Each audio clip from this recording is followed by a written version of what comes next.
एक छोटी चिड़िया ऐसा क्या करेगी कि दो बन जाए। एक छोटी चिड़िया हो रही थी सो, एक छोटी चिड़िया हो रही थी सो, एक और आ गई, एक और आ गई, हो गई। इस तरह से बच्चों से पूछें कितनी हो गई, आप अपनी उंगली निकाल कर दिखाएं। तो कच्चा बहुत अच्छे से करेगा। हो गई दो छोटी चिड़िया, दो छोटी चिड़िया। फिर इसमें तुकार आएगा, बजा रही थी बीन,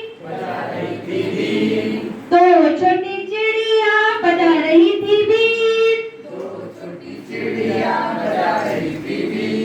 एक और आ गई, कितनी हो गई बच्चों? तीन। कितनी हो गई? तीन छोटी चिड़िया, तीन